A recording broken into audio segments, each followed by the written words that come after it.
یہ نہیں ہو سکتا کہ مانے کچھ اور کریں کچھ اور. حق کو حق تسلیم کریں، اسے پامال دیکھیں، اسے مغلوب دیکھیں، اور ان کا خون جوش رکھائے، اور وہ کچھ کرنے کے لیے تیار نہ ہو کہ حق کا بول بالا ہو. یہ منافق ہوتا ہے. ہمیشہ ہر معاشرے کے اندر اور ہر کسی بھی انقلابی دعوت کے مقابلے میں رد عمل کے طور پر 3 کردار ہمیشہ سامنے آتے ہیں. ہمیشہ. جب حضور کی اپنی دعوت جو ہے وہ اس سے مستثنا نہیں تو اور کون سی دعوت مستثنا ہوگی؟ اگر وہاں منافقین تھے تو یہاں کیوں نہیں ہوں گے؟ 3 ہوتے تھے.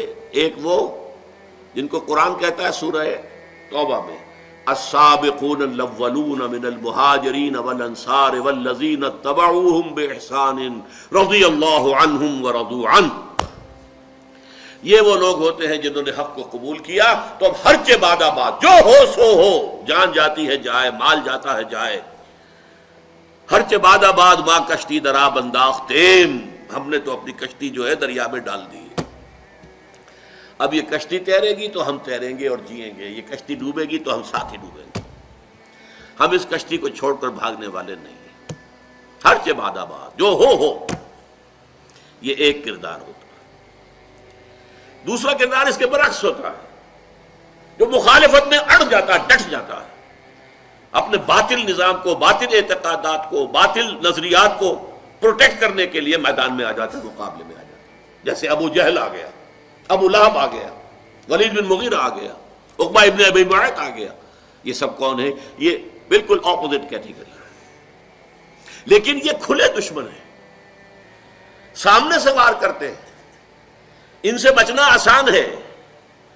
ایک تیسری کیٹیگری ہوتی ہے ان بٹوین، کچھ مانا بھی لیکن کچھ کرنے کو تیار نہیں. جان پیاری ہے، مال پیارا ہے، بچ بچ کے چلو، سیفٹی فرسٹ، اپنا تحفظ، اپنی جان کا، اپنے مال کا. یہ ان دونوں کے بین بین. اور چونکہ اندیشہ ہوتا ہے اس کشمکش میں، کچھ پتہ نہیں یہ اہل ایمان جیت جائے تو بھائی ان سے بھی بنا کر رکھو، اپنے آپ کو مسلمانوں میں شامل کیے رکھو. اگر یہ جیت گئے اور اگر کافر جیت جائے ان سے بھی دوستیاں رکھو، گڈ آفیسز اپنے برقرار رکھو.